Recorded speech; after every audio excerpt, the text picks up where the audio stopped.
NFL fans? Are you ready? This is the podcast on all things NFL. The fantasy football players you should sit, ones you should start, guest speakers, game recaps, pre-game predictions, plus live call-ins from viewers, and so much more. Welcome to NFL Talk Live with your hosts, Reigning Ravens 1 and Alex, aka PurpleSwordfish.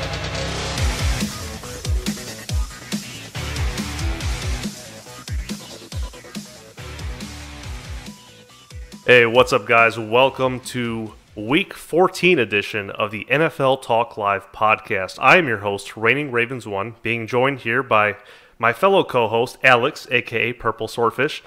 How are you doing, Alex? Hopefully you had a great week. Doing well. How are you? I'm doing pretty well. I really can't complain. We're heading into the thick of the season here. This is where I guess everything matters. The wins and losses really start mattering, if that's even a word. And you can see the good teams kind of start skimming their way away from the mediocre to bad teams.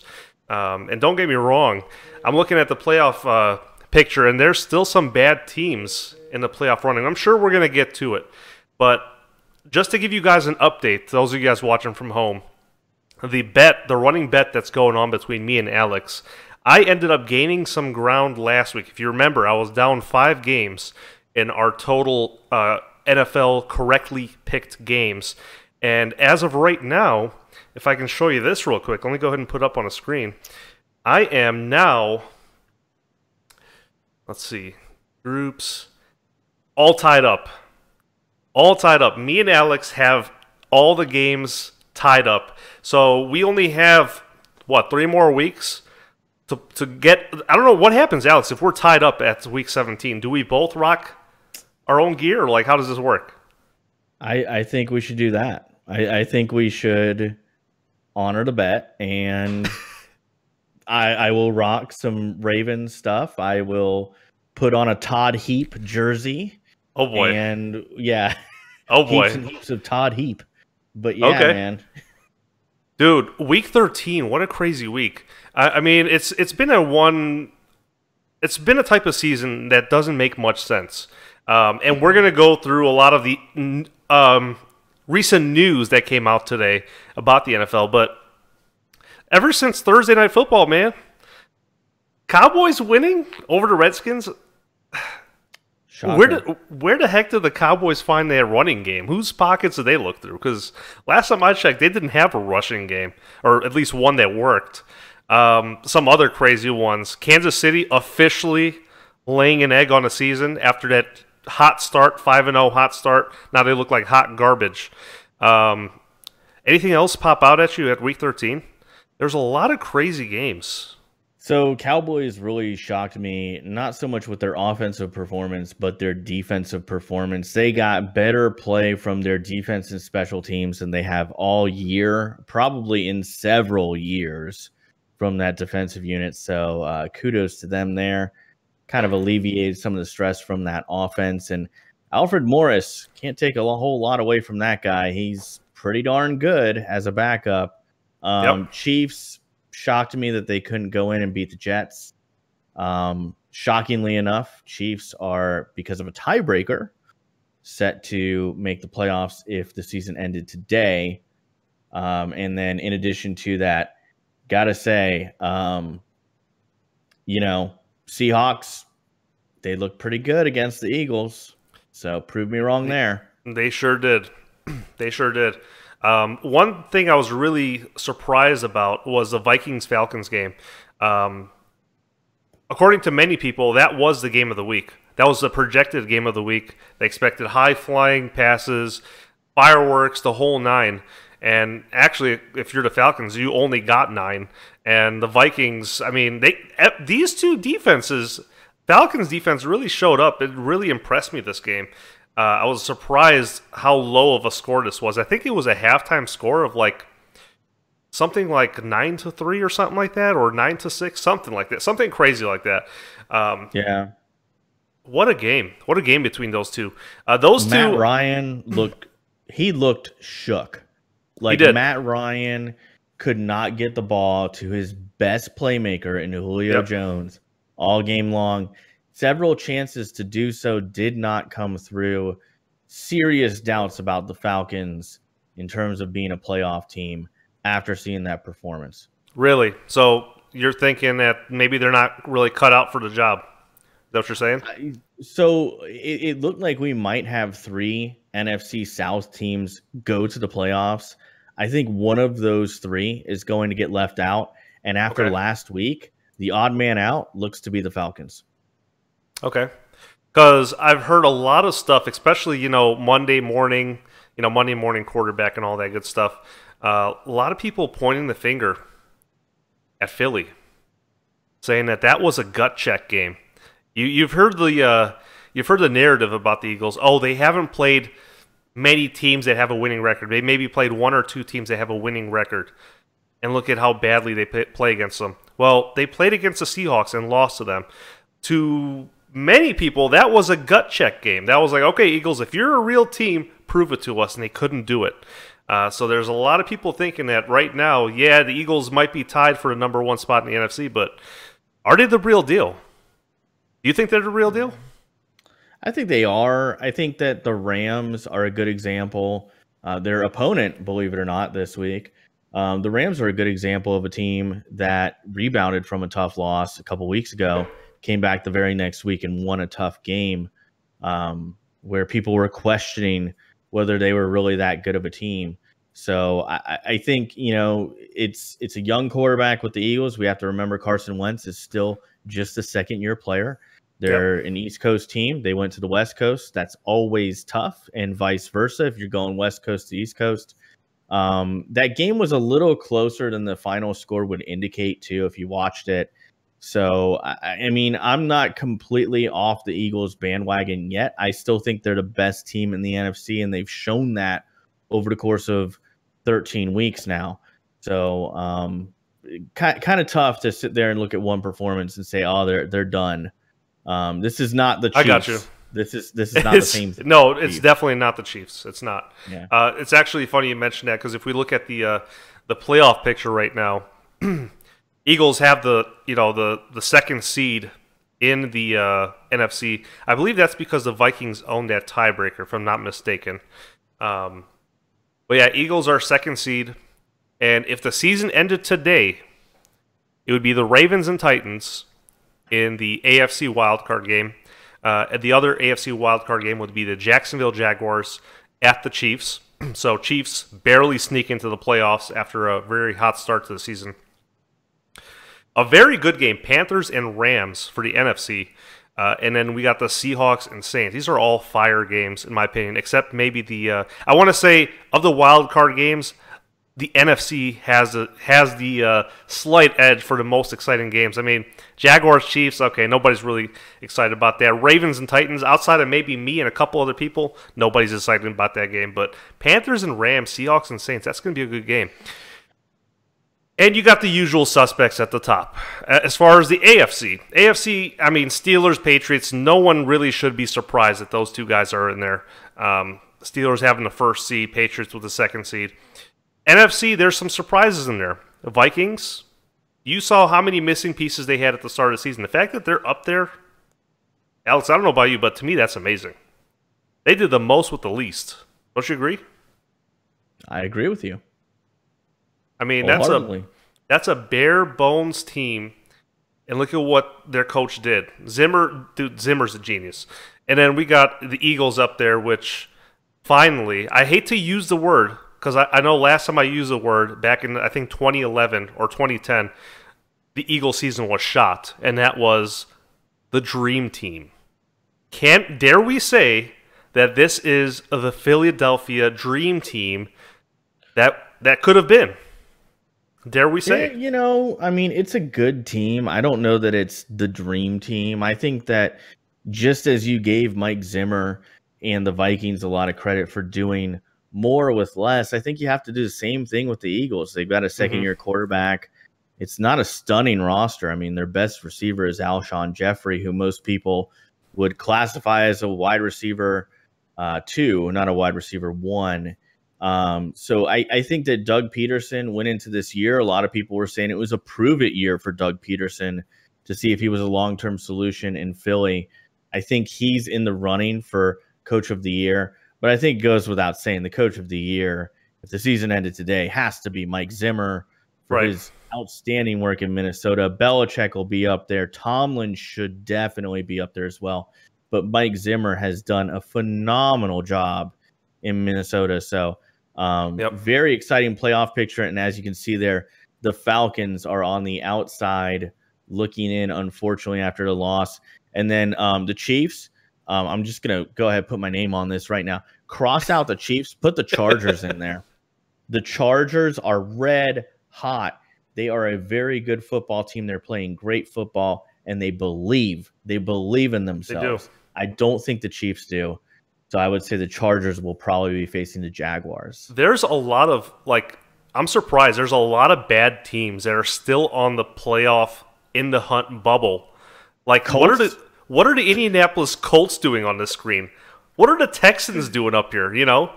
Heck, Bengals, Dolphins, like, half of these teams, Broncos, give me a break. The Broncos are making the wild card. Okay. And my name is Elvis. If the Broncos were to somehow win out and get some help, that's how bad that division is right now, the AFC West. I mean, the Broncos could win out and somehow sneak in. Yep. The Colts, I think they're just trying to save Chuck Pagano's job. I think Chuck Pagano needs a miracle to save that job at this point.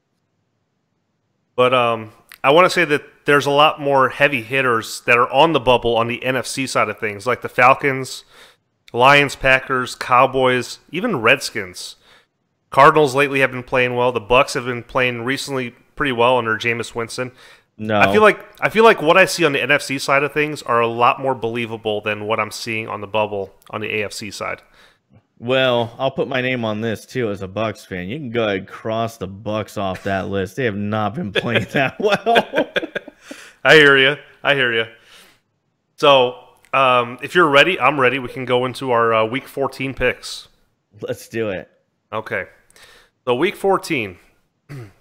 Oh, wow. Starting it off on a good note. Wow, we got a good game tomorrow night. This is a treat for every football-loving millennial. One of our best and most critical Thursday night football matchups, arguably of the year. I would say the most on the line right here. This is the most on the line the Thursday night football game of the year so far. If Atlanta wants any chance of winning the division, forget even making the playoffs, but just winning this division that they're in, they have to win here. Tomorrow night on Thursday Night Football, they have to win. Now, last week, they didn't look great on offense playing against Minnesota, but hey, who has so far this year looked great against Minnesota defense? Nobody. So I'm not really putting that against the Falcons too much. Okay? I think this week their offense is going to get back on track. However, there's an old guy named Drew Brees playing for the other team. I think he's going to keep his team in the running quite well, too. Nobody has been able to stop him. Or, let me see. Oh, Alvin Kamara, one of the runners-up right now. Or actually, he's in contention of winning MVP of the year, Alvin Kamara. Like, that's pretty awesome. And then it's not even just him, too. So you got Drew Brees, you got Kamara, and you also have Mark Ingram. How can you account for all that? You need a lot of accountability. That takes a lot away from a defense. Like I said, it's going to be a game for the millennials. You won't have to worry about being, having your ADD take over. There's going to be a lot of touchdowns. There's going to be fireworks. There's going to be probably a couple maybe defensive turnovers. I don't know. Maybe not. It's going to be a very offensive game, though. And I'm going to give the slight edge to the team that's got the most weapons right now. I understand it's being played in Atlanta, but the team that's got the most weapons right now and that's executing a little bit better, probably because of experience on the team, is the New Orleans Saints. I'm taking the Saints. Alex? So I'm with you on this one. I don't see the Atlanta Falcons having much of a home field advantage. They've been very mediocre at home. They're 3-3, and I just don't see that improving here. I really think the Falcons are a good football team. I still think there's going to be a team in the NFC that goes 9-7 or maybe even 10-6 and doesn't make the playoffs. the Falcons could very well be that team. But when I look at it, they struggled last week against a very good defense in Minnesota, and the number 2 ranked defense in points scored against. New Orleans is not much of a better matchup for them. New Orleans is number 12 and only gives up 3.5 points more a game. The Saints defense is legit. They're playing great offense. It's the most balanced Saints offense probably ever. They're running the football. They're passing the football. You don't know how to stop them. I know the Saints are on the road. I have them winning this one and driving a stake right through the heart of the Falcons, putting them out of their misery. This is the loss that takes the Falcons out of the playoffs. Okay. So the Saints winning this one, covering the 1-point spread, and I would tell you it will probably be a pretty good game in terms of offense. So if you got somebody in this game, even though it's a Thursday night game, definitely play them, especially with the fantasy football playoffs going on. Alrighty, there we go. So Thursday night football in the books. By the way, I don't know about you, Alex, but my stats this year, I've had one heck of a year as far as my Thursday night football picks. We're in week 14 right now. I was calculating how many Thursday night games I've missed so far. 3 on the year. All the rest of my picks have been money for Thursday night football. Yeah, I can't say that I've had the same luck. I'm just saying, I've been money on Thursday night. Maybe I should get into sports betting. I don't know. We'll see. Anyway, next up, we got Sunday games. Week 14 Sunday games. We have the 6-6 Detroit Lions going into, Tampa. There you go, your team. The 4-8 Tampa Bay Buccaneers are hosting them. There's a lot of question marks here from both ends. I'll start with the Lions. Their quarterback, is Matt Stafford good to go? I mean, he took a big hit in the fourth quarter of last week's game against my team, the Ravens, where he injured his hand or his arm, one of those two. Even if he plays, this is going to be a consecutive road game for a team that's playing very poorly.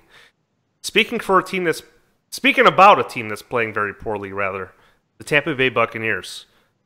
I think they will play better this week on offense. I think Jameis Winston... Okay, let me put this in the nicest way possible, and this is coming from a Ravens fan. Last week, the Lions' defense made Joe Flacco look good. I'll leave it at that. I think Jameis Winston's going to have a good week. Okay, all right. The Bucs, they look a lot better having Jameis Winston under center. I think Jameis Winston has potential to lead this team to a home victory. But like you said, just because the pieces are there on the field and the puzzle pieces are there doesn't mean that there's going to be coercion or cohesion rather, and that everything's going to work together. It hasn't been working together. I don't know if it works out this week. I'm going to take the safe bet here, in my opinion, a safe bet, and take the Detroit Lions to win away. Alex? So I would agree with you if it wasn't for the Matt Stafford injury. The latest report on that is that Stafford isn't, as Jim Caldwell put it, out of the woods yet when it comes to that throwing hand injury. And that really concerns me. If it wasn't for that, I would take the Lions here, even though they are on the road. The reason why is the Buccaneers cannot close out games. Somebody's throwing banana peels on the field, and they're slipping over them every close game, and they manage to blow it somehow. If you don't believe me, go back and watch some of the games that the Buccaneers have lost this year that have been really close ones. They've really blown games in the fourth quarter, something that you usually see with a fourth quarter or a young team in the fourth quarter. But nevertheless, with Stafford not being out of the woods and Jameis Winston being back and looking very good, he looked very good last week. He did. Put up a quiet but good game in a loss. I'm going to take the Buccaneers here just because they're at home. And right now, Vegas hasn't even set a line on this one. That was a consistent line. So I would take the Bucs here. And I think if there is a spread, they'll cover it. Okay.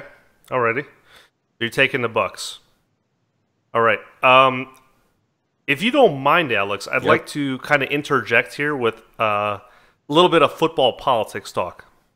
Sure thing. Okay, because this, to me, like, This kind of rubs me the wrong way. Okay, so I understand when a ref calls a play, like throws a flag. To that ref, the throwing of that flag is legitimized, right?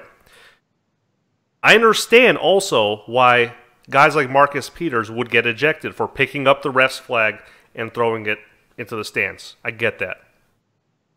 But I think, correct me if I'm wrong, but are the refs being a little bit too critical with these defenseless receiver, tackling defenseless receiver calls? I think they're a little bit too ticky-tack. I think it's decided a bunch of games this year where, you know, a guy goes up to catch and he catches the ball, gets hit really hard and drops the ball. And here comes the flag. 15-yard penalty, first down, boom, game over. I'd like to play a sound clip, if you don't mind. This one coming from Mike Mitchell of the Pittsburgh Steelers, kind of talking about open field tackling. I will warn you guys, there's some questionable language in this, so you've been advised. At the end of the day, this is football. If you want to see flag football, then let's take our pads off. That would make it easier for me, because now I don't got to wear heavy shit. But give us flags for me to pull off, because that way I know what we're playing. You know, I signed up to play full-speed contact football, and we're not doing that. I feel like I got to ask a guy, hey, are you ready for me to hit you right now before I hit you? And that's crazy. I'm going to mess around and get hurt trying to protect an offensive player because he's running an over route. Damn it, your quarterback shouldn't have threw that ball messed up. That happened 2 years ago. I'm not joking at all. Andy Dalton threw a ball to Tyler Eifert 2 years ago. Tyler Eifert had to dive for it. I was aiming for his gut. But if he don't dive, he don't get in the head. That's 50 grand out of my pocket, though, because Andy throws a bad ball. Make that make sense. And at first... And then there's some more explicatives, which I won't play the rest of that, but if you want to find it online, you can. I feel like I agree. I mean, yeah, he's a Steelers player, but that doesn't matter. Like, he brings up some really great points. You know, at first they start finding players, and now today there's a ruling in the NFL that they're going to start considering a rule for next year, where instead of going through all this stuff where, hey, someone makes a questionable tackle, be it Gronk or whoever else, they're not going to go to arbitration after the game. They'll be like, hey, we just saw you make that dirty tackle. You're getting fined and you're getting kicked out the game right now. There's no, like, one strike. It is that one strike and you're gone. I think they're being a little bit too critical. As Mike Mitchell just said, they knew what they were signing up for. This is contact sport. This is football. 10 years ago it wasn't like this. Ray Lewis could not play in a season in an NFL league like this. He couldn't. What's your take on that, Alex? I feel like we've kind of gone away from the identity of football, and I think the CTE movement has influenced quite a bit of this, and I'm not downplaying that at all, but I feel like at the end of the day, it's still got to be football. I think we're changing the DNA of the game. What do you think? Yeah, I guess I'm a little bit old school on this, and I think that the NFL is kind of going too far in the other direction. It's like a pendulum, right? So for a while there, the concussion thing was all swept under the rug, and now they're going so far with player safety to, I think really what bothers fans is it feels so disingenuous, if that makes sense. So we care about player safety, but we have Thursday night football. Right. We care about player safety, but we gave two teams a week one bye and asked them to play 16 weeks in a row, including one Thursday night game. Yeah. Those things don't match up to me. And, my take on it is let them play. Most players, they don't like the flags and all that. The fines, if somebody does a cheap shot like Gronkowski did, that's blatant, the fines, the suspensions, they make sense to me, right? But that has always been the case. I just think that, the penalty flags, it's changing the outcomes of games. It's been this way for about 20 years now. As Jack Lambert once said, they'll be wearing skirts one day. Those words have come to fruition almost. We're not that far away from that. We're in a league now that shies away from contact and all that. And I know that's not going to be a very popular take, but, you know, the truth is, you know, people want hard-hitting football. People are entertained by it. The players don't seem to shy away from it. I know there's some who would, but, you know, I mean, look at Larry Fitzgerald, right? Been in the league forever. He wants guys to hit him up top. He doesn't want to get hit in the legs, right? He's actually offered to pay fines of players that go helmet to helmet with him. So and that's a really profound thing to hear from him. Because you remember what happened, I think it was 2008 in Arizona. It was like a Rams versus Cardinals game where his teammate, Anquan Bolden, his entire face was fractured. So, like, that tells you a lot. Like, he saw it happen to one of his comrades, and he's still behind it. That's pretty cool to see. Yeah, so, I mean, I think that really the best thing the NFL can do is partner with the NFL Players Association on this and try to find some middle ground. But I agree with you. Some of these flags that are being thrown, both on offenses and defenses, about hitting or blocking defenseless players, some of them are a little bit uncalled for. Now, in the last couple of weeks, we've seen a couple of those plays where I'm like, not only should there be a flag, there should potentially be an ejection, right? Right. But that's always been part of the game. There's always been, you know, rules about things like, you know, taking out somebody from the knees from behind. That's always been something that was grounds for ejection. I don't know, man. I think maybe we've gone too far in the other direction. How do you feel about it? I feel like like I said, I think we're kind of getting away from the identity of football. I don't want to say that they're going to be wearing skirts someday soon, but I definitely foresee a future where it becomes a two-hand touch league and they completely do away with pads. I'm just saying, like, that's the kind of direction that I see it going. But, you know, obviously Jack Lambert thought that by now they'd be wearing dress, and that didn't happen. So anyway, maybe I'm just maybe I'm just freaking out about this, but I feel like we're kind of getting away from the identity of football. So anyway, that's about as political as I'll get. That was football politics for you. Let's jump back into the picks. I appreciate those of you guys who allowed me to get that segue, that political football segue in there. I appreciate that. This week, oh boy, I bet the Giants can't wait for their season to be over. They're 2-10, and they're hosting their division rival 6-6 Dallas Cowboys, who now have an offense apparently. Apparently, the circus sets up its tents. The circus, rather, sets up its tents over at MetLife Stadium this week, and for once, the Cowboys are not the main act. This should be Eli Manning back under center. Obviously, you guys know, unless you've been living under a rock, you guys know the Giants released their head coach, and I believe, is it their owner or their GM Jerry Reese. So I think they're going to put Eli Manning back in the starting lineup. That was one of the all-time most pointless benchings I've ever seen in my life. Eli Manning getting benched last week. I don't know what that was all about. This team is now going to be run by interim coach Steve Spagnuolo.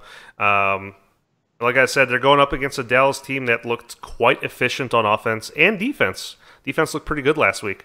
And I think whatever it is, whatever chemistry that Dallas put together last week and had that worked so well, I think they're going to bring that to the Giants Stadium this week. I'm going to go ahead and take the Dallas Cowboys. And I'm realizing a trend here. I'm picking all away teams. I don't know why that is. Definitely didn't plan that, but yeah, I'm taking the Dallas Cowboys to win this one. Alex? Yeah, the Cowboys really did look good last week, and I think it was on the heels of a uncharacteristic performance from their defense and special teams. I don't see that continuing. However, they are going into this game a 4-point favorite. When it comes to the Giants, I think we covered it really well last week. It's a franchise in absolute disarray. The Eli Manning benching makes no sense now. That streak got killed for 1 week of Geno Smith, which I would gladly trade for that streak continuing. However, in my upset pick of the week, I'm taking the Giants here because they're home dogs. They got Eli Manning come back. They're going to rally around Steve Spagnuolo, who was a pretty good head coach that never got his due. I think the Giants upset the Cowboys here at home. Wow. Okay. And I would tell you, Alfred Morris might be a pretty good play. He's been getting progressively better each week. I'd stay away from anybody in the Cowboys passing game other than your boy Des Bryant. And then with the Giants, I think Eli Manning's a my boy. Good play. Yeah, man. I thought you were a Des Bryant fan. No, I like using him in Madden. He's not my boy though. I thought the Cowboys were your second favorite team. Oh, okay. All right, guys. All right. The podcast is over. Right in front of the Steelers, right? Oh my goodness. No, but seriously, like, yeah, Eli Manning, pretty good play. I think no matter what, just because he's going to have to put up yardage. And then in addition to that, Evan Ingram having a good year. Real quiet at tight end, available in a lot of leagues still. But yeah, I'm taking the Giants in an upset. And I see somebody saying I'm smoking that purple in the chat. You're wrong, DJ Davis Productions. You make great beats, but I make great picks. Okay, so you mentioned Ingram. He is playing quite well. And actually, the timing couldn't be any better. I had Gronkowski in my starting lineup in fantasy football. Obviously, he's suspended for that idiot-type hit on, I forget who it was, but it was some player last week, and he got ejected. Not ejected, he's suspended this week. So I'm like, okay, I'm out of a tight end, and this is the first week of our fantasy football playoffs, and I'm out of a tight end. But luckily, Ingram was available, and I picked him up. So hopefully he puts up some big numbers this week. And I hope you're right. The Giants do win. Prove me wrong, but I still got the Cowboys winning. Next up is another pointless games. Guys, you're going to start seeing a trend here. You're going to see more and more pointless games as we head into week 15, 16, and 17. It starts here. This is one of those pointless games. I showed you a couple screens ago where the Texans somehow are on the playoff bubble. They don't control their own destiny. They need like half the teams in the AFC to lose this week. It's not going to happen. For all intents and purposes, this is a pointless game for two teams that are playing for absolutely nothing. There is one thing that you could watch for if you do have to watch this game. 49ers won in Jimmy Garoppolo's first start last week at Chicago. But this is a second straight road game, as Alex said. It's going to be a tough thing to do. It's hard for teams to travel. Houston is playing at home, finally, for the first time in what seems like a month, 3 weeks. It's been 3 weeks since they played a home game. Tom Savage played pretty good last week against the Tennessee Titans, and I think it may carry over this week. Like I said, it's a pointless game. If there's one thing to watch for in this game, watch Jimmy Garoppolo. I think the 49ers are going to start making some serious quarterback decisions as it pertains to Jimmy Garoppolo. They're going to be the last 3 games for the 49ers are a test, and I believe they want to see if they can solidify Jimmy Garoppolo as their quarterback. I think he's going to do a great job, but I'm taking the Houston Texans coming back, playing their first one at home in over a month, and they're actually looking pretty good. I'm taking the Texans. Tom Savage surprisingly playing well this year. Yeah, I'm not really going to say too much on this game. I agree with you. I don't think there's a whole lot of meaning behind it. I don't think the Texans have a shot in hell at the playoffs. I just don't see it. 49ers looked pretty okay last week with Garoppolo. I think he will have a decent game here. So if you're looking for a fantasy football quarterback as a streaming option, Garoppolo might be your guy because Texans D is pretty loose. I mean, you know, he'll put up yardage, might even get a touchdown or two. Probably won't make many mistakes. Carlos Hyde might be a good play as well. But I do have the Texans winning this one. I don't think it'll be an exciting game to watch. I think Tom Savage will have a decent game. Hopkins, always a great fantasy play. Lamar Miller might be another guy that you look at playing as well. But I have the Texans winning here. I don't think it'll be pretty. And then I don't even know that the Texans would cover the 3-point spread. So I would even take the points on this one. Okay, there you go. So we're both on the Texans.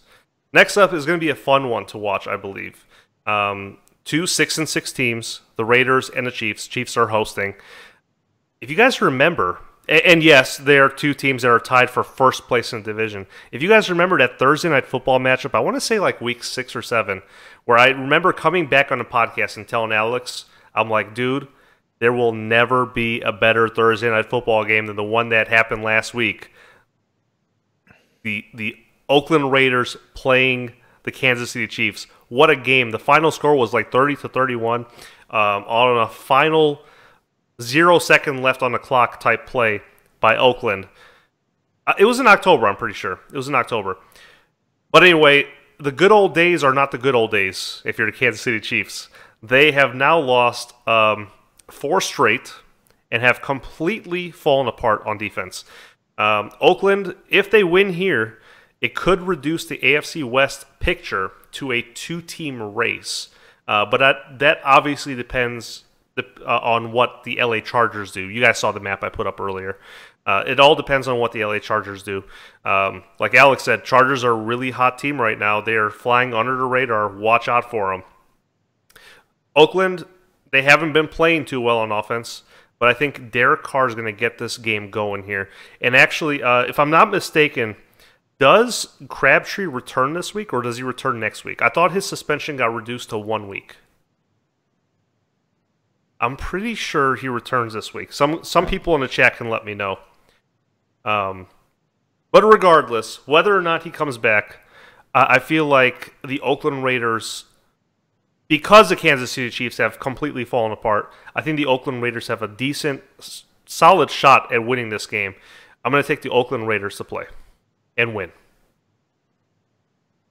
Alex? Yeah, it's not so, this is a tough one for me because these are both teams that should be playoff teams.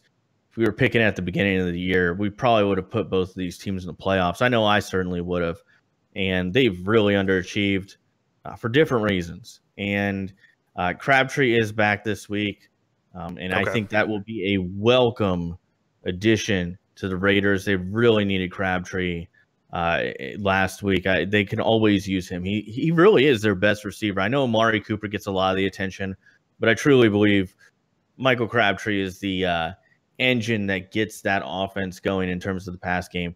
However, I think that this is a revenge game, and nobody has more to lose here than the Chiefs.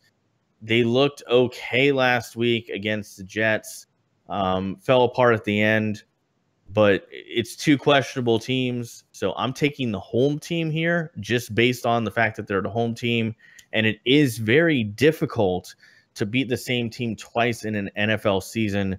So I'm taking the Chiefs here. But as they are 4-point underdogs, I would tell you, take the points because I don't think that the Chiefs will cover that 4-point spread, even with the Raiders being those 4-point underdogs.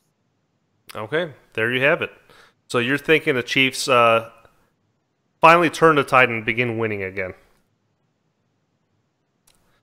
So next up, we've got the 10-2 Minnesota Vikings at the 8-4 Carolina Panthers. This is my when I looked over all these games this week. This game right here, the Vikings at the Panthers game. This is the second best matchup I see up here. I'll reveal what my best matchup is later. But second best matchup of the week, in my opinion, Minnesota playing another consecutive road game outside of the division, which is also difficult. Minnesota trying to pull off a sweep of not only the Rams, the Falcons, and the Panthers, all in a 4-week span, and I believe the last 2 of those games are going to be played on the road, which good luck to you. If you're playing December football on the road, good luck to you. I think that might catch up with them here. I think Panthers might be able to get back on track after losing to the Saints last week. Cam Newton might. You see a trend here. I'm saying might because we don't know. Cam Newton's on and off 1 week. Their Panthers offense is on and off 1 week. Well, one thing that's been a common denominator across every Minnesota Vikings game is their defense. I think in this portion of the year, this is where defense reigns. If you got good defense, there's really not much your offense has to do. I'm taking the Minnesota Vikings. I'm taking them to win this game. That's my pick. Alex? Yeah, I think this will be a really good one. I think it's one of the best games of the week. It's right up there with Packers Browns, no doubt about it. But yeah, Vikings, they've been very impressive this year. Every tough matchup that's been put in front of them, they've shown up. They haven't won every tough matchup, but they've shown up. They've stayed competitive in those tough games. The Panthers, at the same time, here's the thing about Cam Newton this year. Somebody pointed it out to me, and I went back and I watched some of their old games, and I see it now. They said when defenses start giving Cam Newton a hard time, they get in his head. He starts making mistakes. He starts showing that he's frustrated. Absolutely. Everything falls apart. And I really didn't see that until somebody else pointed it out to me. And wow, Vikings are coming to town. What a week for that to happen. So I have the Vikings winning this one on the road. I think it'll be a close game. It's going to be a hard-fought game, much like every other Vikings game this year. But I think they go in. I think they take the win. They frustrate Cam Newton. I wouldn't play Cam Newton if you have him in fantasy. It's a tough matchup for him. He hasn't done well against very good defenses this year. And the Vikings are the best in the league. They best in the league in scoring defense. So I got the Vikings here. Okay. So we're both on the Vikings. Next up is a game you alluded to a few minutes ago, is the 6-6 Green Bay Packers going into Cleveland to face the still winless Cleveland Browns, 0-12 to be exact. Could this be? Here's a big question here, right? Every week now that the Cleveland Browns play, we're starting to notice another trend here. We keep asking ourselves, could this be the week? Is this the week that the Cleveland Browns get their first win of the year? And my answer to that is I don't think so. Josh Gordon in his return last week, shout out to Josh Gordon, by the way. It's good to stay off drugs. It actually pays to be clean. Hopefully he stays clean. I wish the best for him. But if Josh Gordon wants to be successful for his team, he needs a better supporting cast. Because I saw what they were doing to Josh Gordon last week. They were double-teaming him all game. That's because they know they have no other receivers to throw to. Who are they possibly going to throw to? So they're going to double-team Josh Gordon all game long, and they did. And he still had a pretty beast game. I'm telling you, get Cleveland one more good receiver, and that way it keeps the defense accountable. They can't double coverage one guy the entire game like they did. That was disrespectful. This is expected to be Green Bay's last game without Aaron Rodgers. Aaron Rodgers apparently is making a pretty good comeback, and he's healing up pretty well, and it's possible he comes back next week. So this is potentially their last game with Brett Hundley and without Aaron Rodgers. Packers will need more from Brett Hundley in the passing game. He hasn't really been doing it. He's had one good game. That was against Pittsburgh. Granted, that was a really good game. He had one good game against Pittsburgh. Your Tampa Bay Buccaneers held him to pretty much nothing. That was impressive.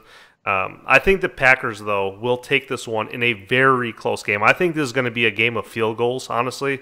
I can see the Packers winning maybe by a score of like, it's tough to say, maybe like 10-13. I think they can win this game by 3 points. The Cleveland Browns are going to keep this close. I'm taking the Packers, though. It's not going to be the week that the Browns win. Yeah, I mean, Gordon coming back really helps the Browns, and kudos to him for coming back, going to rehab, and admitting his problems with addiction to multiple substances. So, yep. I really do. I hope it works out for him. I think that when he talked about, and this to me was just amazing for all the wrong reasons, but it was still amazing to me. The guy talked about he used to drink before games, go out there under the influence of alcohol, and still have the numbers and the performance that he did. Imagine a sober, committed Josh Gordon. The Cleveland Browns might have a diamond in the rough here. And kudos to that organization for supporting him through it.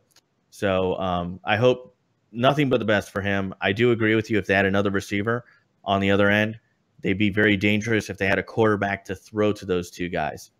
So I think in the upcoming draft, they need to solve those two issues, whether it be through free agency or the draft. But nevertheless, I don't think this is their game. Shame on the Green Bay Packers fans for booing Brett Hundley as he was beating the Buccaneers as the Buccaneers slipped on a banana peel and blew that game last week. Okay, shame on the Green Bay Packers fans for doing that at home. You never boo the home team. Never. Always a big pet peeve of mine. But yeah, I think the Packers win here. They have so much on the line. Brett Hundley having a pretty good year. I know last week was not his best moment, but let's not forget how well he played against the Steelers. Then he goes against a soft Browns D, has another good game. Packers move to 7-6. They talk about maybe moving Aaron Rodgers back into the starting lineup. Brett Hundley goes back to the Gatorade cooler, puts on a headset, and maybe they make the playoffs. So I got the Packers winning here. Got the Packers. All right. All right, so we're both on the Packers. I don't have much to say about this next game, the 3-9 Chicago Bears being hosted by the 5-7 Cincinnati Bengals. The Bengals, in my opinion, they had a chance to make it into the playoff race, and they blew it by losing to Pittsburgh on Monday night. And now they're forced to regroup on a short week. That was a very hard-hitting game.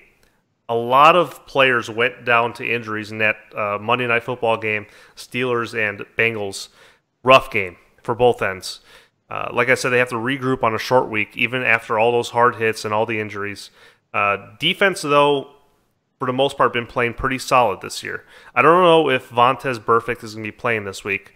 But even if he doesn't, that defense has enough on there to provide some serious mismatches and problems for Mitchell Trubisky, the rookie quarterback for Chicago. Speaking of Chicago, it's really hard for me to believe that at one point they were 3-4. Looking like an okay team. And ever since then, they have now lost 5 straight games. And another thing that's really hard for me to believe is Marvin Lewis. How the heck has he kept his job this long? He has, year in and year out, fielded the most undisciplined team in the NFL. And he still kept his job. It shows on the field why they're undisciplined. It shows on the stat sheet all the L's they're taking, why they're undisciplined. I just don't understand how Marvin Lewis keeps his job, honestly. Him and Hugh Jackson. Maybe it's an Ohio thing, I don't know. But anyway, like I said, the defense is going to suffocate the Bears. I'm taking the Cincinnati Bengals to play at home and win. Bengals are at home here, and I am still not firmly a believer in Mitchell Trubisky as a quarterback at this point in his career. I think he has all the tools to be a very good quarterback, maybe even an elite one day.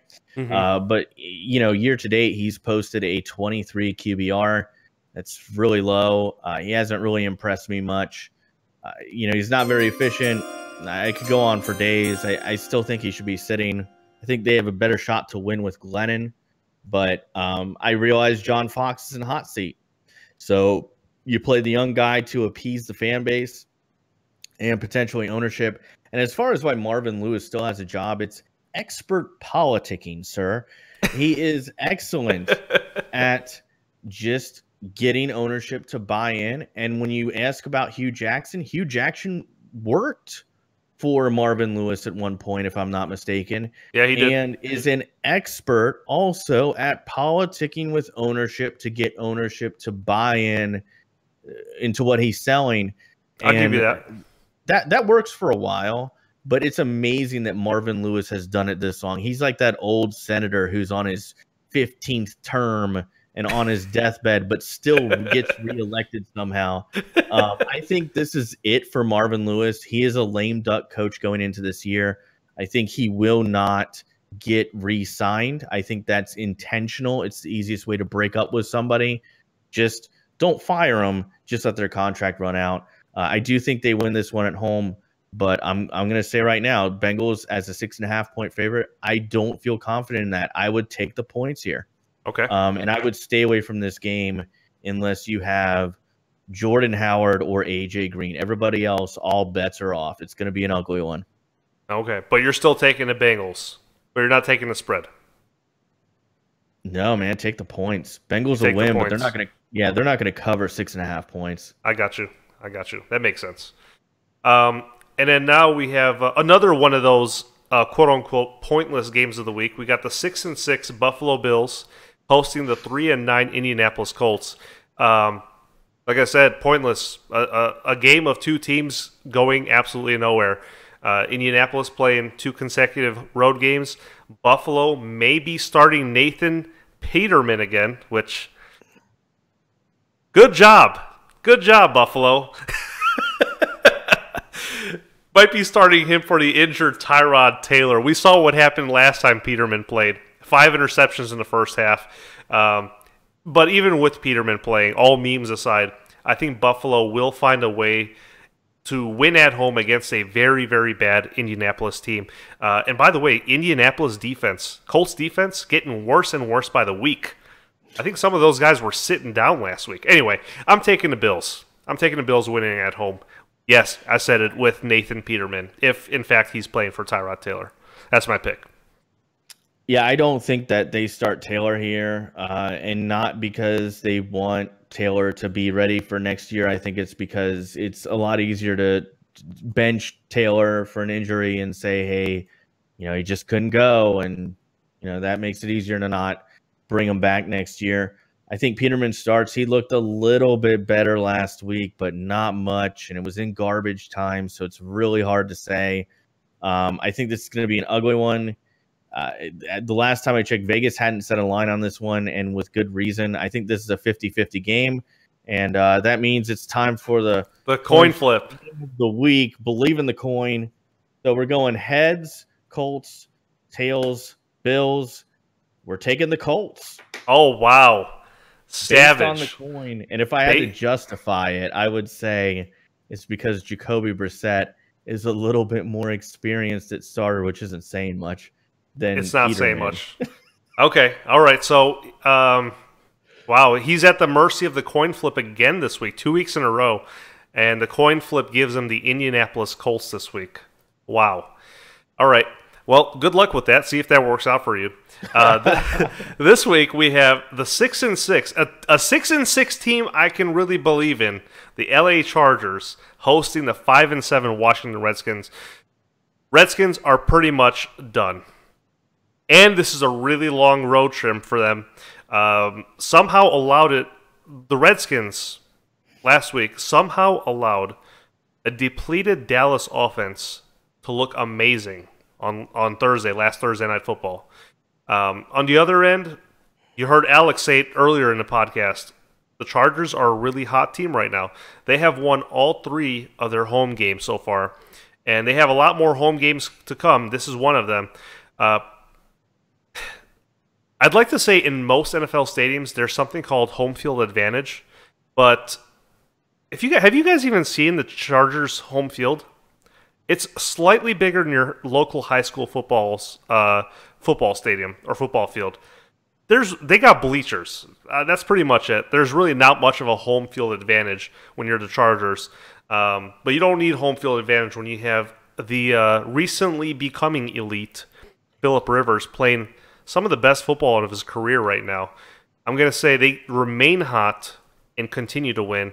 Chargers getting first of many wins here, playing at home against the Washington Redskins.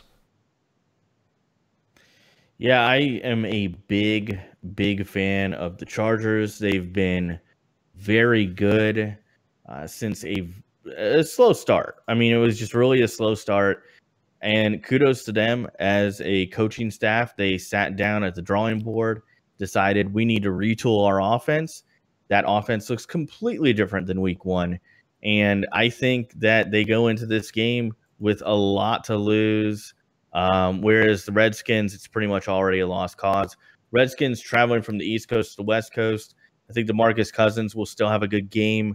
I think that, several players on our offense will also have a good game, but I think it's just too much to overcome. I have the Chargers winning this one. I think Phillip Rivers is going to have another outstanding trademark Phillip Rivers game.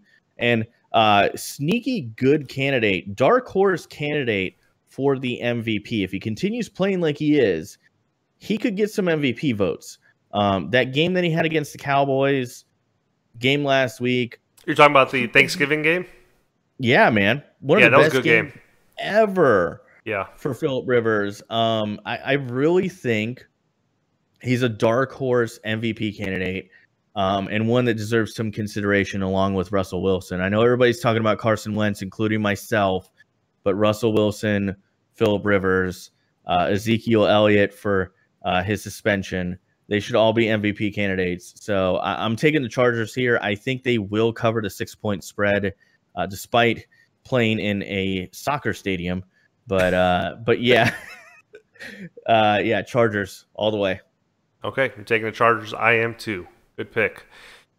Next up, we have the 3-9 Denver Broncos hosting the 5-7 New York Jets. The Jets can smirk all they want at all the predictions about them tanking. My fellow co-host Alex has said that all year long that they've been tanking. They got a lot of they let a lot of good chances get away from them, but they also had a lot of bad breaks. You look at all their losses. They've been margins of 3 to 7 points. I mean, this Jets team is better than what the stats say that they are. And I think for once they get a good break here. Why? Because they're playing against the Denver Broncos, one of the worst teams in the league right now. While New York Giants may have overachieved this year, 5-7 is a lot for the Jets. While we're saying that they overachieved, Denver has largely underachieved this year. I think the reason for that is it's simple. It's QB play. The Denver Broncos have had question marks for their quarterback position all year long. Is it Simeon? No. Is it is it number 17? What's his name again? The guy they got rid of and got back? Who? Osweiler? Osweiler. Brock Osweiler, yeah. A lot of questions. They don't even know who their starting quarterback is. It's weird. It's a complete disaster at the quarterback position. And I think the same is not true of the Jets. I think Josh McCown's been playing pretty good lately. Playing pretty good football, mistake-free football, largely mistake-free football. I think that'll continue here against, like I said, a very bad Denver team right here. So I'm taking the Jets to win away in this one. Alex? Yeah, the Jets have overperformed this year, and shame on me for calling them the New York Tanks. They proved me wrong. So, Todd Bowles, I'll send you a nice little gift basket. If you can give me your address, just at me, Swordfish Show on Twitter. Anyway, Broncos look really terrible. I don't know what's going on with the organization. Their defense doesn't look very good this year. The Aqib Talib suspension certainly did not help them at all. But I think their biggest issue, as you said, Double R, is their QB situation. And right now, they've been trying to work their way through 3 quarterbacks. And quite honestly, when you have 3 quarterbacks that you're shuffling, you probably have 0 quarterbacks when it comes to an NFL starter. So, isn't there an old saying like that, Alex? There is. It says if you have 2 quarterbacks, you don't have any. There you go. That's it. Like that. So that's it. And that it does hold true to a point. Like going into training camp, you usually know who your guy is. Like the Packers know Aaron Rodgers is our guy. The Bucks know Jameis Winston is our guy. The Broncos thought they had their guy in Trevor Siemian. It didn't work out. I think his confidence is blown, by the way, since they've benched him and he came back. He looked terrible last week against the Dolphins. Yeah. And that's not, I mean, the Dolphins, I know they're in the playoff hunt, but they are not a fearsome team. So I think the Jets, who have a very good D, are going to go into Denver and make Trevor's life really difficult. And they haven't really shown a lot of propensity at running the football. So I have the Jets winning here, and I do think they covered a 1-point spread. A really nice bet for this weekend if you're looking to put money on a game. Okay, there you go. So we both have the Jets winning. Next up is a team that I'm not too excited about, but it definitely has playoff implications as both these teams are vying for well, Tennessee Titans are already, if the season ended right now, they'd be in the playoffs. But Cardinals, they're still making that push to get into the playoffs. Tennessee has quietly won the last 6 out of their 7 games to thrust themselves into that AFC South picture, largely by feasting on, let's be honest, inferior teams. Marcus Mariota threw 6 interceptions in just 2 games, which is not great. This is a tough road trip for Tennessee, who right now are not playing very well. And this is not one of those inferior teams that I aforementioned. I think the Cardinals are playing good football right now. Tennessee Titans somehow still winning. I don't know how they're doing it, but they're still winning. The one thing, though, the Cardinals didn't look good against the Rams on Sunday. I didn't like what I saw from them. I don't know if it's because it was a lack of production offensively. It could be. But defense just completely broken apart. The Rams completely dismantled them. It could be now that the Rams are one of the best offenses in the league, and that's like to be expected. But, man, not to that extent. I think the Tennessee Titans are going to be watching some of that game tape and trying to follow that mold a little bit. I'm going to say the Tennessee Titans win this one playing away. Yeah, I think the Titans have had a really quiet but good run here. They've gotten control back in the AFC South via a tiebreaker. I still think their watershed moment will be whether they can beat the Jaguars or not later this season.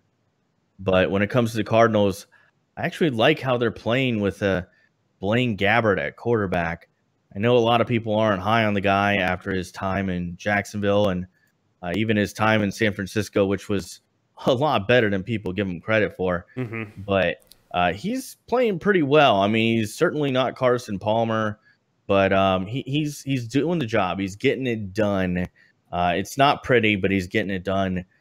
I am actually going to take the Cardinals in an upset here because I just haven't seen enough from the Titans to give me confidence for them going all the way to Arizona on the road against what I think is a decent enough defense. I think that the Arizona defense can make plays and make you regret it. So I'm actually taking the Cardinals here to win in an upset. Right on. So we're splitting on this game. You got the Cardinals. I got the Titans. Yep. Alrighty. Next up is the battle of the 8-4 teams. The Jacksonville Jaguars are hosting the Seattle Seahawks. There's a couple different focal points, I believe, in this game. Number one is how well Jacksonville's defense can do playing against that Seattle offense, but also, more specifically, containing Russell Wilson. I think now is about as good a time as ever for Seattle to hire some, I don't know, maybe a few armed guards to protect Russell Wilson from that Jacksonville pass rush. Russell Wilson's been running for his life after every snap this year. That offensive line is pretty much non-existent.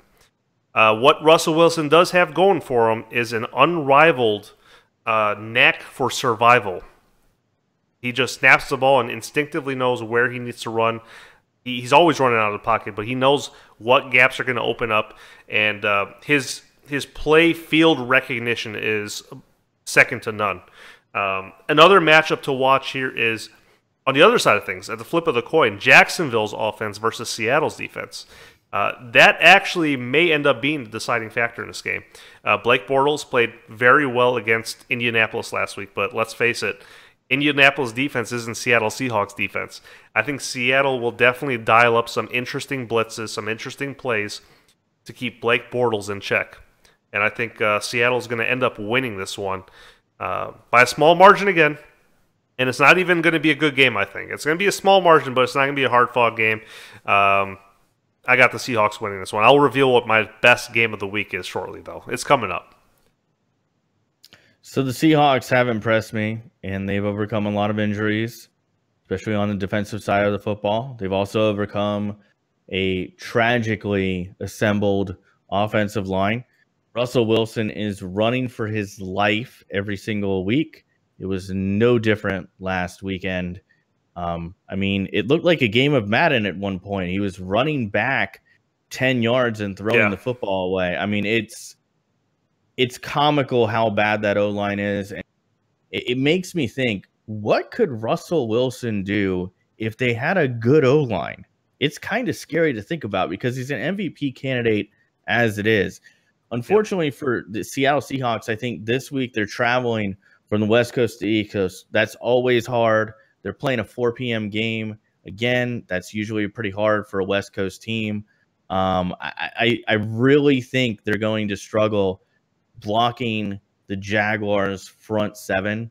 The Jaguars have been very good this year getting to quarterbacks. I think that will continue. I don't know that Russell Wilson will be able to run away quite as much this week.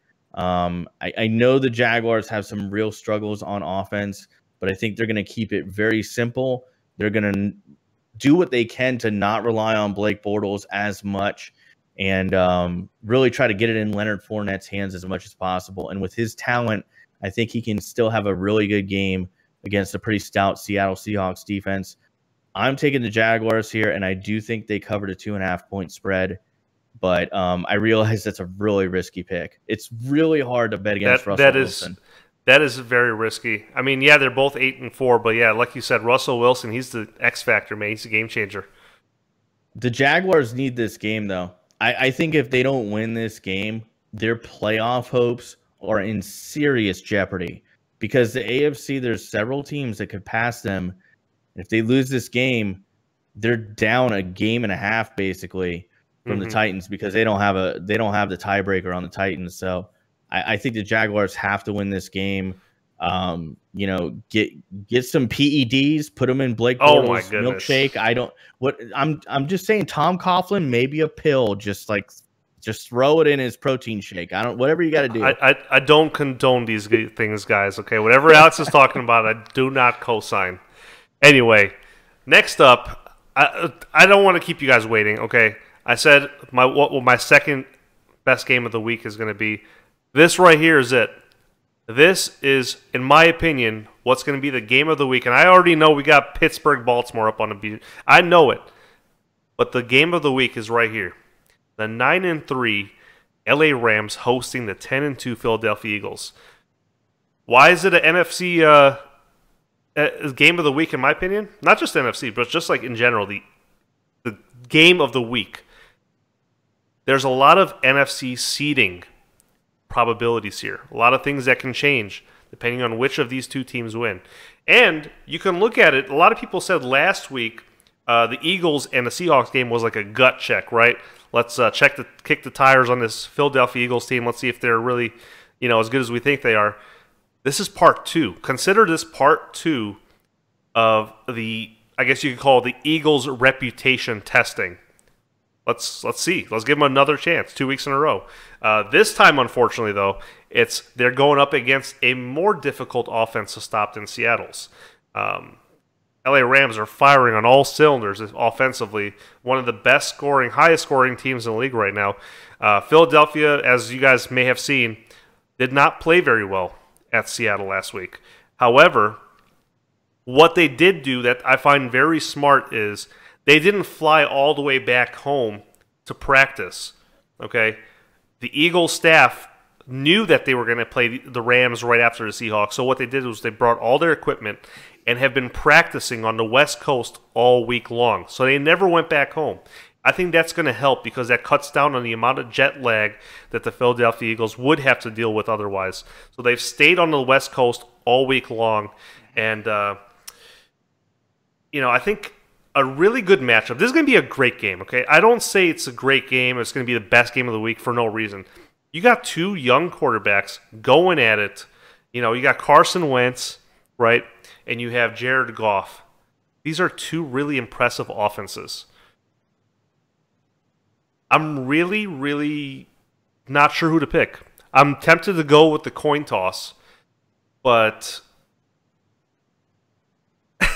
I know Alex would want me to go with the coin toss with this one. I'm going to take a chance here. This is a big chance. Because anytime a team's this good, I'm going to take the Philadelphia Eagles. I trust them. Yeah, they let me down last week at Seattle, but I'm going to give them another chance here. Philadelphia Eagles going into LA and beating the Rams. That's my pick. Book it. Book it. Okay. Book it. I like it. So I'm going to agree with you. I think that this is a coin flip game, and for good reasons. These are two great offenses. They are ranked number one, tied for number one in scoring at 30.1 and 30.1. Their defenses are also very stout. You look at both defenses. Philadelphia in scoring defense rated number 6. Right behind them, the LA Rams, number 7. This has all the makings of a great game. I think it's also kind of cool that, and I don't even know what network this is going to be on, but I'm sure that they're going to have all kinds of packages about like the #1 pick versus the #2 pick from last year's draft. I mean, Of course. like there's so much drama. Like this is what makes the NFL great, is a game like this. This is the #1 pick going against the #2 pick. They're both quarterbacks. They're both leading teams that are overachieving in their second years. I mean, just it's a credit to the coaching, the front office, and the players. Should be a great one to watch.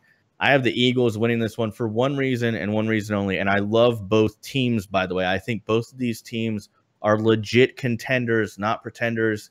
There's a lot on the line here. I think whoever wins this game pretty much locks themselves in for a first-round bye, so a lot on the line here. But I'm going to take the Eagles. And here's why. The Eagles are better at running the football right now than the Rams, believe it or not. And the Eagles are also the best run defense in the league in terms of yards against. They only allow 68.1 rushing yards a game right now. That's 9 less than the closest team in Minnesota. So a lot of people talk about the Eagles' offense, very good offense. Their defense is also top-notch, man. And I think Todd Gurley is going to have a hard time running the football. When that happens, it kind of closes up that Rams passing game. It sure does. So I think that the Eagles will win on the back of their run defense. And then also the Rams, even though their defense is pretty good, they give up a lot of running yardage per game, right? So they're 122.8. That's the 6th worst in the league. And here come the Eagles with LeGarrette Blount and Jay Ajayi. So I think the Eagles are going to have a really good time running the football, controlling the football. They're going to have a lot of time and possession. I think they win this one. It's going to be close. It's going to be really good. If there's one game you watch this weekend, this is the one to watch. There you go. Hey, so you agree this is the best game of the week, right? Hands down. And there's a lot of good ones. There's a lot of good ones this week. The next game we're going to talk about is going to be another good one with a lot on the line. But this is the best game. I agree. Let me say, I partially agree with you. Yeah, it's going to be there's going to be a lot on the line, but I don't believe this one's going to be a good one. We got 10-2 Pittsburgh Steelers hosting the 7-5 my Baltimore Ravens. Pittsburgh playing on, as you guys know, a very short week. Had to scrape by to beat Cincinnati, actually leading a pretty impressive comeback to beat Cincinnati. By the way, Ryan Shazier is, I believe, doing well, but I don't think he's going to be playing this week. It's going to be, for the entire team, it's going to be a short week to recover physically and emotionally. Juju Smith-Schuster is suspended for this game, so he will not be playing, which is good because we don't have Jimmy Smith. Jimmy Smith is out for the season with a torn Achilles, and I believe that the NFL made an example of Jimmy Smith as well, saying, hey, Jimmy boy, come here, boy. We know that your Achilles is hurt, but here's another 4-game suspension on top of that because, you know, as proper NFL protocol is, as soon as a player gets injured, they have to test them. And as soon as Jimmy got injured, they tested him, and they found performance-enhancing drugs in the system. So they tacked on additional 4 games, which is unfortunate.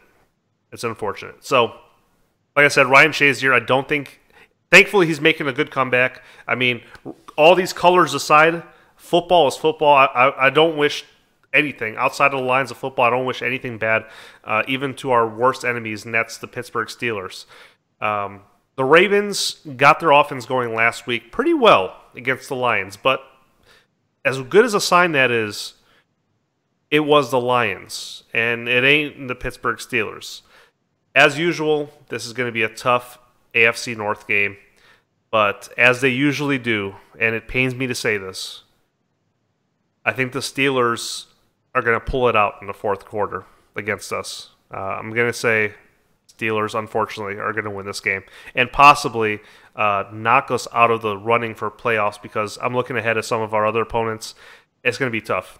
The road ahead for the Ravens is going to be tough. So, but anyway, My mind is telling me that the Steelers win this week. That's my pick. Yeah, I really, before I get into this pick, the Ryan Shazier injury was horrifying. Just to be honest with you, it really scared me. One of the scariest plays in football I've witnessed in a long time, going back to when I was a kid and seeing, I forget the guy's name that was on the Lions who ended up getting paralyzed. So thank goodness he's doing okay. And I really hope that he can continue his football career. It seems like it might have been something that wasn't nearly as severe as we originally thought, but I do hope he comes back soon because he's an extremely entertaining player to watch on defense. He is. Which is not something you can say about a lot of defenders. So going into this week, I think him being out will really hurt the Steelers a lot. The Ravens have a ton on the line here. I know they haven't been great on offense. I've said it all year, and I'll say it again. I don't know what to expect from them game to game or even drive to drive, but their defense has been a pretty solid constant. The Steelers have struggled the last 2 weeks against what I think are mediocre opponents. And with the Ravens having so much to prove and so much to play for, I'm going to take the Ravens in an upset here. I don't think it'll be pretty, but I think they somehow find a way to win. I think John Harbaugh needs this win as well to kind of solidify his job as coach.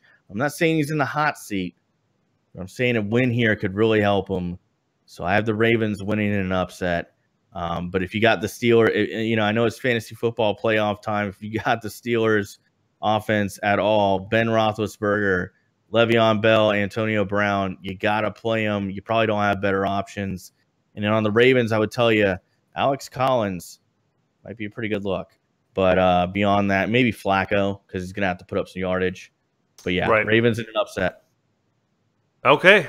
All right. So you're taking the Ravens and I'm taking the Steelers. Who would have thought, right? Ravens fans picking the Steelers. But I got to pick with my brain, not with my heart, because I'm trying to make my picks count. I'm going up against Alex. Me and him are tied in picks this year, which is amazing. I never thought that would happen. By the way, before we get into our Monday Night Football analysis, if you guys want to call in my Discord chat, there's a special lobby set up, a voice chat lobby called NTL Show Call-ins. Definitely go ahead and jump in there, and we'll pull people one by one if you have any comments or questions for either me or Alex. So, Monday Night Football. Couldn't think of a worse way to close out Week 14 football than to watch the 10-2 New England Patriots play against the 5-7 Miami Dolphins. Yes, it's being hosted by Miami, but doesn't matter. Doesn't matter where Pittsburgh or where New England plays. They win. New England, though, I guess you could say it does matter for them because traditionally they've had problems playing in South Florida. It's not going to happen this week, but traditionally they have had problems playing in South Florida, playing at the Miami Dolphins. New England playing the second road game, but like I said, it won't matter even without Gronk out there. Gronk laying a very unnecessary after the whistle hit on a defender last week and caused him to be suspended this week. Very dangerous type play. Put all 200 and whatever amount of pounds he is into the guy's neck. Very, very scary. He's just got to think better. He got into the moment. I kind of feel I've been in that situation before. He let the heat of the moment get to him, and now he's paying the penalty. New England with a win here could be putting the AFC East out of its misery for the 9th straight year, which is extending its NFL record streak. So 9 straight years putting the AFC away. Miami played better last week, but the Pats continue to win. I don't see them. I don't see the steamroll coming to a stop anytime soon. Don't expect Miami to put up much of a fight here. New England wins this one big. I'm taking New England, and I'm assuming you are too, Alex. Oh, we can't hear you. You're right in this case, sir. So this is the Purple Swordfish Flying Pig Game of the Week. Dolphins have as much a chance of winning as this pig has at flying. And the Patriots, they look really good this year. I think they're going to make a lot of noise in the playoffs. I think the one team that really stands a chance to beat them is the Steelers. I think it's a 2-team race in the NFL playoffs on the side of the AFC, unless there's some kind of an upset. So Patriots go in, they face the Dolphins. I think it'll be a tough game. I don't know that they cover the 11.5-point spread, but I do think they give the Dolphins enough of a hard time that they do win this one. And if you're looking for a fantasy football play, boy, this is the game to play. Tom Brady, Brandon Cooks, whoever's filling in for Gronkowski. Rest in peace, Gronkowski owners. Me? I'm one of them. Right. I'm one of them. Right. Double R. I had to pick up Evan Ingram. And that cheap shot. First week of the playoffs in fantasy. Well, Ingram's a good fill-in. I mean, I didn't even know available in that league. So definitely a good pickup. But yeah, Patriots win this one. All right, so we're both on the Patriots. I don't see any call-ins, so this is going to wrap up our week 14 edition of NFL Talk Live. We're going to take a break next week. We're not going next week, but really important for you guys to know, for week 16, we will be back, but the show is moving to Thursday nights. Not Thursday. Thursday afternoons. We're doing Thursday afternoons. See if that works a little bit better for you guys. There's some previous engagements I have for next week. Thankfully, my host, Alex, a.k.a. PurpleSwordfish, is able to play along, and I appreciate him for that. So not next week. No podcast next week. But week 16 and onwards, it's Thursday. So appreciate everyone coming through. I have been your host, Reigning Ravens 1. My fellow co-host, Alex, a.k.a. PurpleSwordfish, appreciate you having me on as your main host, and appreciate you being on the podcast. I appreciate all of you done all year long. You've made this podcast tremendously fun for me to do. Let's keep it going, brother. I'll see you guys not next week, in 2 weeks for week 16. 2 weeks for week 16 edition of NFL Talk Live. Thanks so much for listening to this episode of NFL Talk Live with Reigning Ravens 1 and Alex, a.k.a. PurpleSwordfish, streaming weekly on the YouTube channel Reigning Ravens 1 with all the audio archives on SoundCloud. Follow Reigning Ravens 1 on Twitter at Reigning Ravens 1 and follow Alex on Twitter at Swordfish Show. If you'd like to be part of the live call-in on the next episode, make sure to join the Discord server. This podcast is sponsored by Jerky XP. Save money on your order at the checkout by using the code RR1. We'll catch you next time on NFL Talk Live.